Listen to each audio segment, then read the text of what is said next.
Nothing in life is to be feared. It is only to be understood.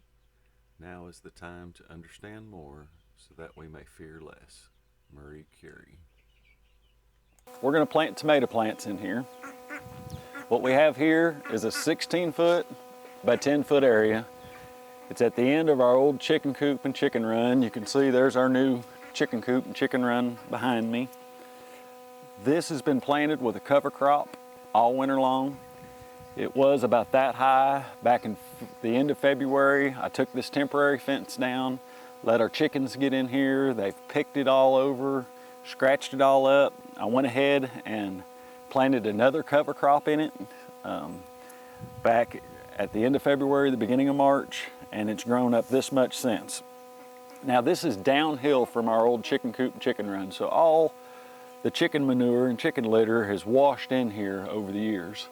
So that's why I decided to plant tomato plants in here. Last year, we grew some huge tomato plants in here, and I'll try to insert a picture of them in the video so you can see it. So we're gonna try it again this year. We have our big garden spot up the hill, but this is just a great little area. It's fertile. The soil was terrible when we moved up here. It's very sandy, very rocky. So over the years, the chicken manure is washed in here, and it's made a great place to grow plants. Now, I like to do no-till when I can, so that way it keeps all the soil microbes, all the mycorrhizal fungi growing, and everything that's beneficial to your plants. The earthworms in here, we have some night crawlers that are 8-9 inches long in here. If you come out here after a big rain, you'll see them on top of the soil. So what I'm going to do is I'm going to terminate this cover crop. And to do that, I'm going to take my weed eater. I'm going to weed eat it as close to the ground as I can. Then I'll come back in with just a small spade shovel, and I'll dig a hole to plant our tomato plants. Then where our tomato plants are, I'll put a big mound of compost around them. And then in between the rows of tomato plants, I'll put landscape fabric. So that way I don't disturb the soil, don't disturb the microbes, all the beneficial organisms that are in the soil, and the earthworms that are in the soil. So that way, basically every time it rains, you're getting worm castings, you're getting chicken manure that comes into here. So the plants have everything they need. Throughout the winter, I would dump my wood stove ashes in here too, and dump them in our orchard. I dump them in our other garden spot. That's a great source of potash for the plants. So they should have everything they need right here to grow. So what we'll do is today we'll go ahead and terminate this. We'll go ahead and get our tomato plants planted and get compost on it and get landscape fabric down.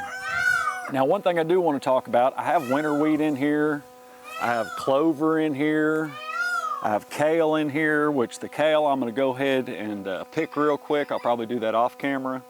Pick the kale so that way we'll have a kale salad this evening for supper. But after I get that done, then I'm going to go ahead and take the weed eater and go ahead and weed eat all this down. I might not show you all that in the video because it may take a few minutes, or I may just speed it up so that way you don't have to sit through me weed eating on it. But we'll go ahead and get that taken care of. Look, there's even some hairy vetch in here. Hairy vetch is excellent for your garden spot because it has deep roots, and it'll go down and it'll break up your soil, and it'll help your soil retain more moisture on it. So we'll get started. Picked all the kale, so I'm going to go ahead and get the weed eater fired up and go ahead and weed eat this down, and then we'll get our tomato plants planted in here.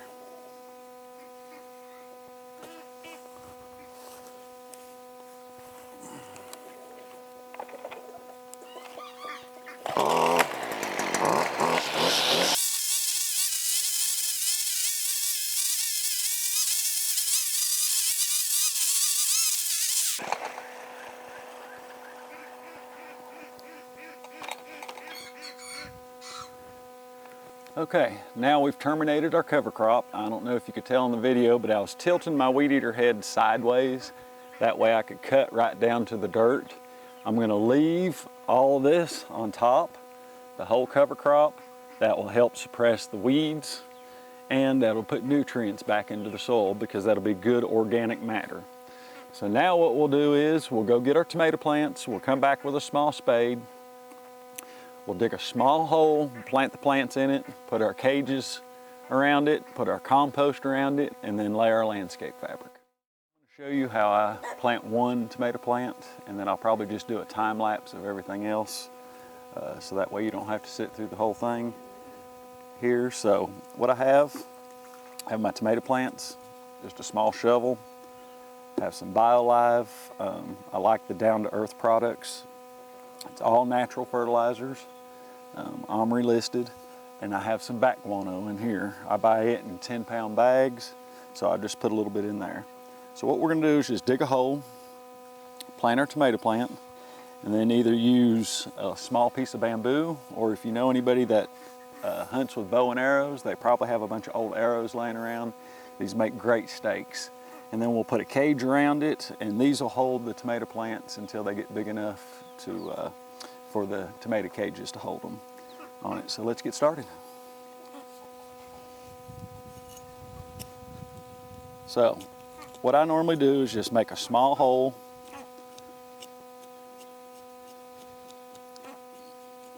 put a little bit of back guano in it. I don't know if you can see. And then a little bit of our BioLive in it.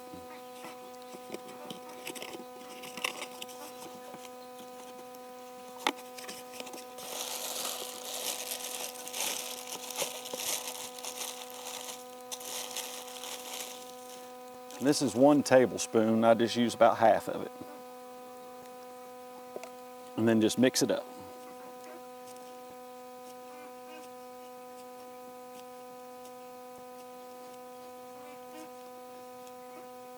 Then after you get it mixed up, take one of your tomato plants,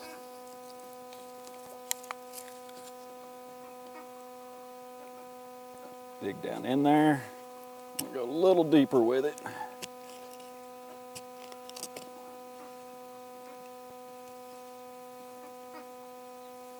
And then pack your soil back around it.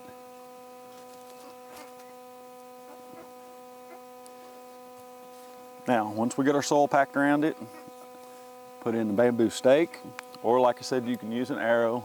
If you know anybody that bow hunts, put it down in the ground.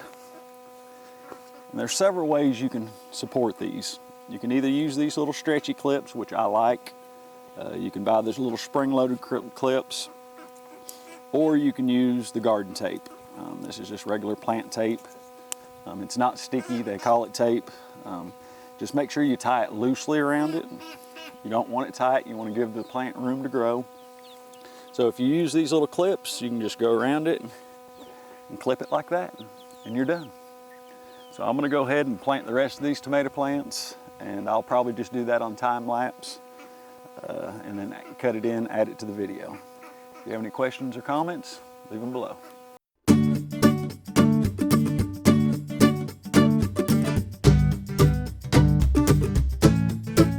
Well, we have all our tomato plants planted. We have our landscape fabric down. I still have to come back in here, put compost over them, and then take and put cages around them. But I want to talk about our landscape fabric for a minute. This isn't normal landscape fabric.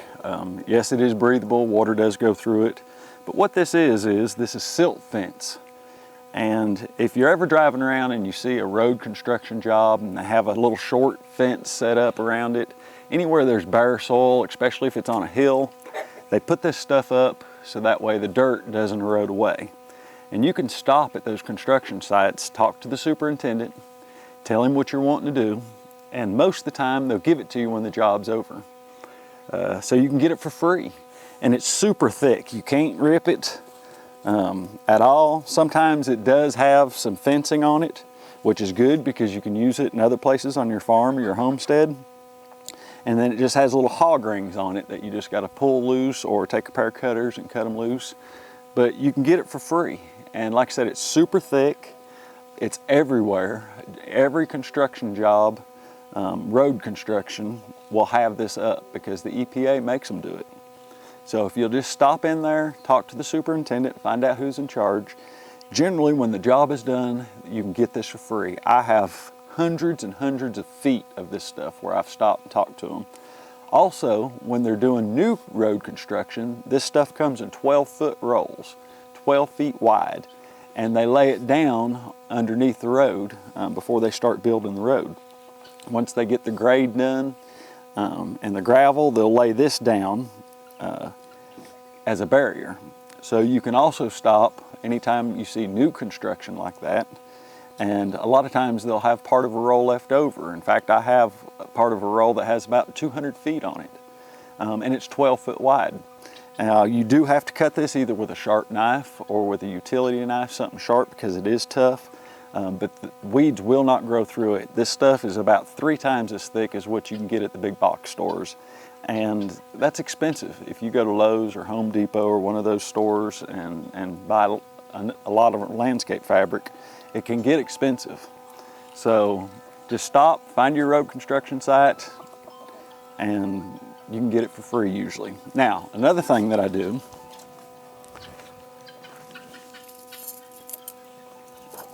is I use these landscape staples to hold it down.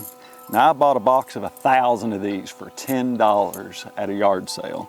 You're probably not gonna be that lucky, but you might be. Keep your eye out for them. But these little stakes hold it down great so the wind doesn't blow it up. And you just put you one every few feet.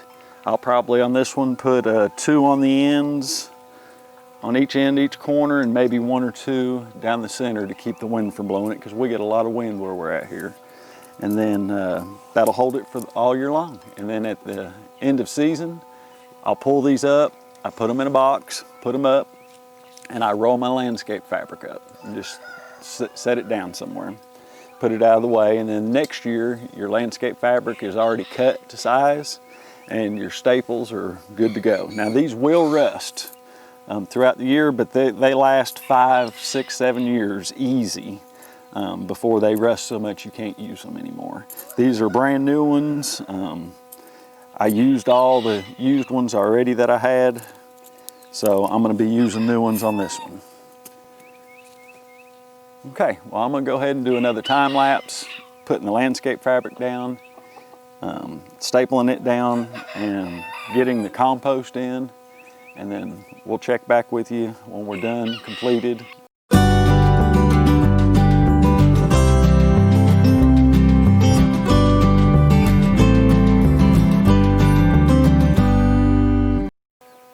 Welcome back to the homestead, y'all. I just wanted to give you a quick update on the 14 tomato plants that we planted at the end of our old chicken run. They've been doing great. Almost all of them have reached the top of their cages, as you can see. They're loaded with blooms all over them. There's one in the back that has a tiny tomato on it already. I haven't done anything to these. The only thing I've done is come in here every day. I come in here and I pull these leaves out and move them up to the next wire, so that way they keep growing in the center. Next week I'll probably come back in and put another cage on top of these and to help support them, because last year they grew them over head high and I didn't have enough support for them. So I'll come back in about another month. I'll do another video and show you where we're at with the tomato plants, but so far so good. They've been growing great. If you have any questions or comments, please leave them below. No matter how fast light travels, it finds the darkness has always got there first. Terry Pratchett. Welcome back to the homestead, y'all. As you can see, our tomato plants are doing great. Most of them have reached 6 foot high already. We have a few of them, like this one's almost 7 foot high.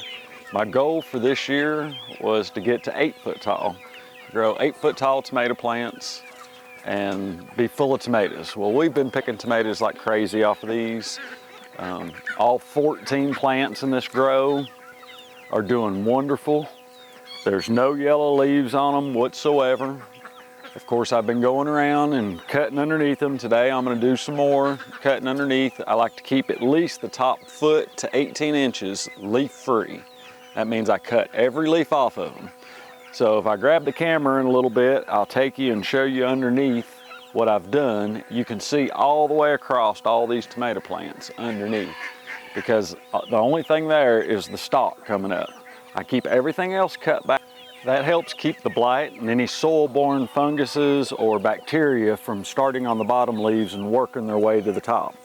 Another thing I'm going to do today is I'm going to go in and cut a bunch of these big leaves off to help open up the middle a little bit. It helps with finding ripe fruit.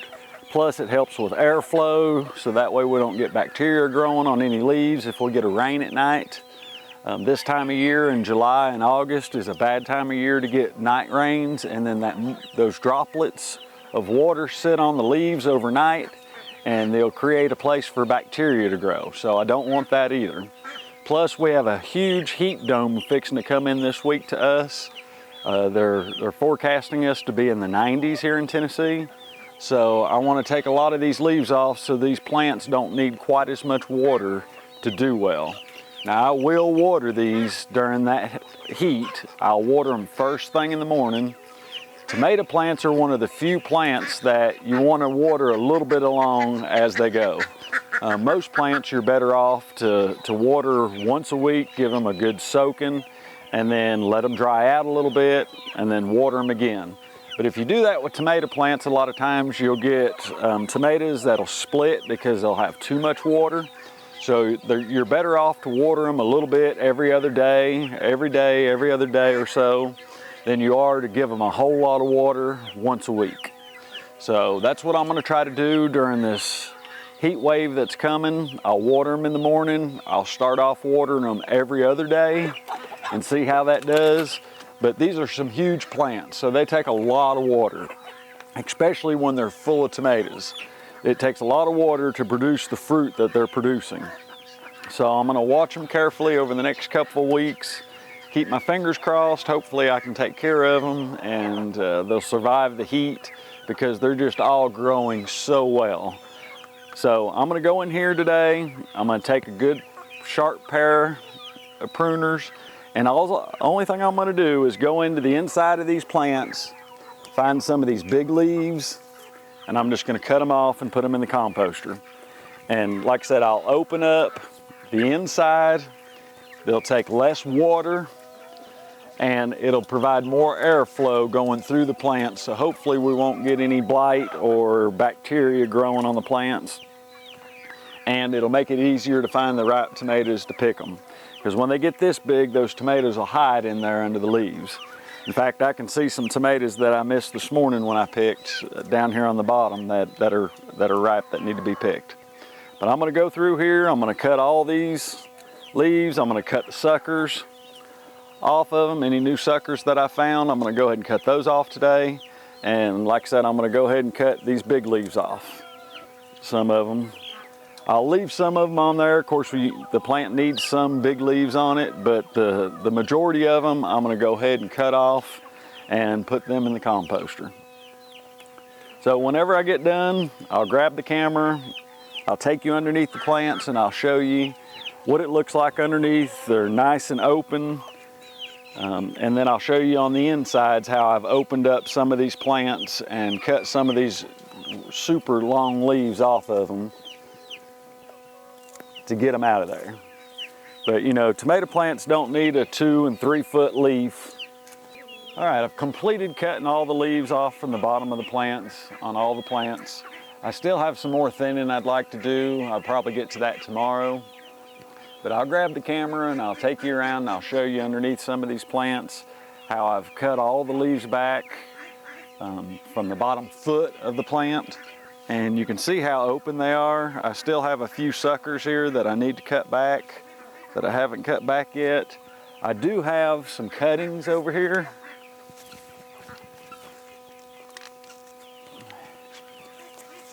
And I wanted to show you this. These are some of the cuttings that I have, and they're starting to root. You can see the nice pretty roots on them. So I'll go ahead and get these in some soil hopefully tomorrow. Get them planted. These will give us more tomato plants all the way through first frost. So every time I go through here, anything that I cut off that I think that I can root, I go ahead and just take a water bottle or anything and put some water in it. I put the cuttings in and I set them down underneath the tomato plants.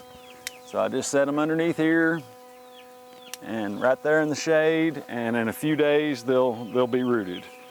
and then I can start new plants. Like these, I'm gonna go ahead and cut these off. These will go into water, and they'll start new tomato plants, and they'll give us tomatoes all the way to first frost. So let me grab the camera. I'll take you around, show you underneath some of these plants, show you what it looks like, and show you how much I cut it back.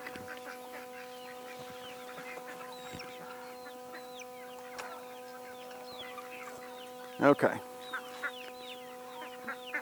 Let's just look under a couple of these. You can see this one. This is a good example how much it's been cut back. And all these. You can see that one about a foot from the ground. You can see there's my hand is in a comparison.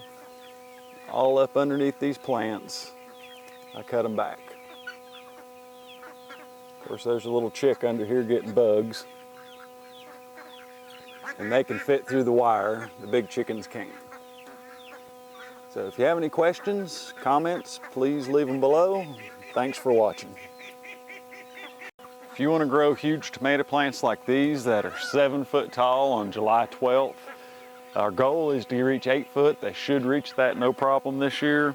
Then you need to go watch part 1 and part 2 of this series and see what we did back in May when we planted these on May 19th, and see what we do throughout the year to keep the soil in good health, to keep the mycorrhizal fungi in good health, and grow these organically. There's no chemicals put on these tomato plants, no chemical fertilizers, and definitely no chemical sprays for bugs. So if you want to see that, I'll put the link right up here to part 1, and then I'll put the link also to part 2, and I'll put both the links in the description where you can see what we did to grow these huge, beautiful tomato plants. Thanks for watching.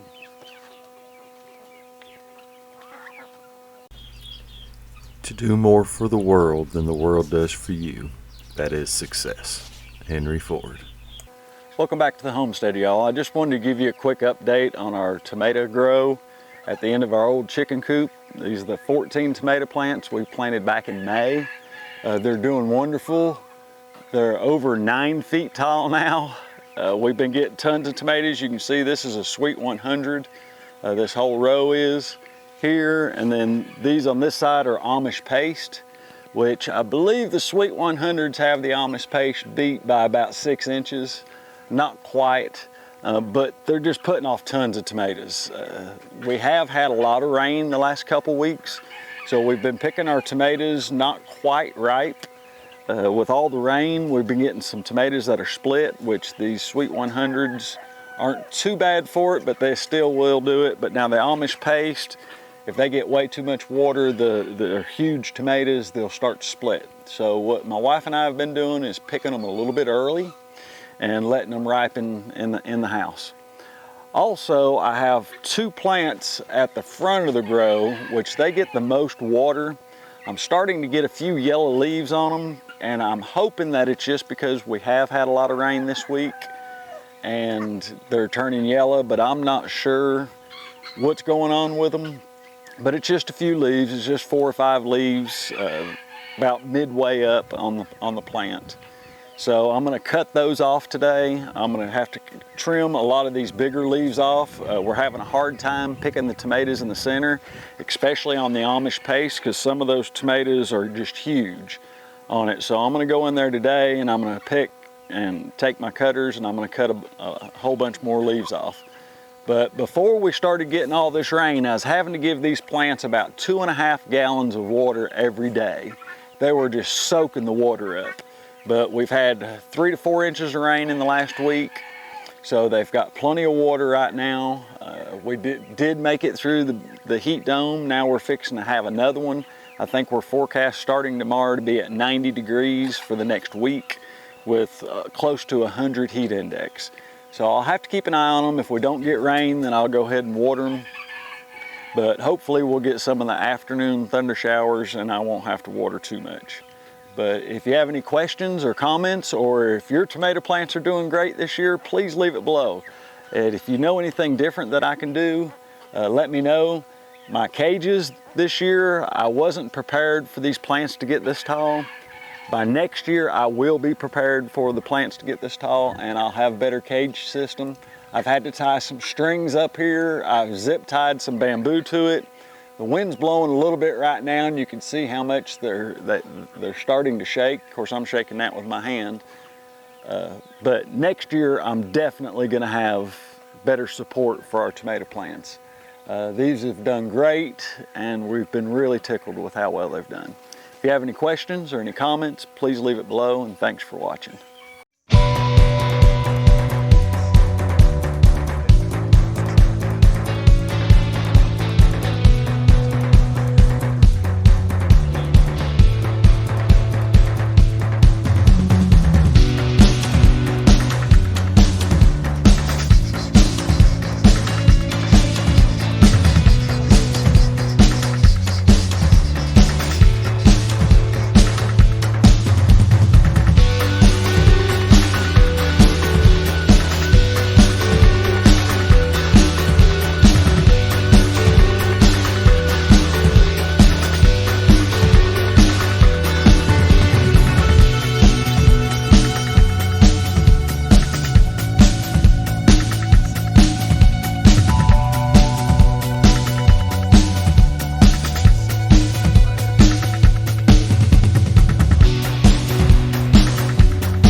Okay, our growing season's over for this year.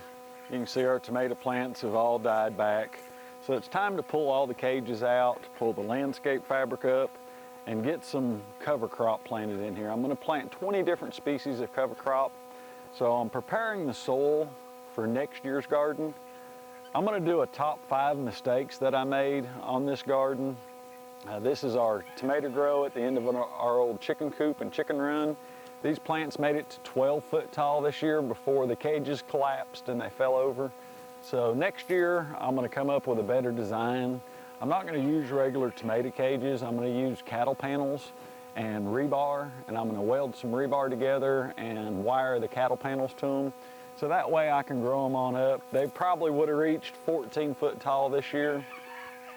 But I made several mistakes with this grow this year, and I'm going to do a top 5 mistakes here in just a little bit on it. But for now, what I'm going to do is I'm going to pull all these cages out, pull all the poles out, put them up for the winter time, roll the landscape fabric up, put it up for the winter time, and go ahead and get a cover crop planted in here. It's October 17th today, so I only have about a month of growing before the daylight gets too short for the cover crop to grow. And then in the spring, the end of February and March, it'll start growing again once there's 10 hours of sunlight. So today we'll pull all this out and get it prepared for next year's garden.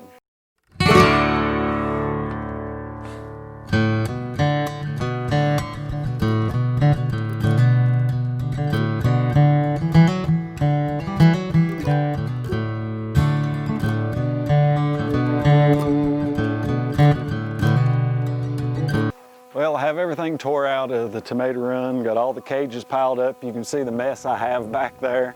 So I've got to clean that mess up. I've got to take my landscape fabric, roll it up, put it up for the winter.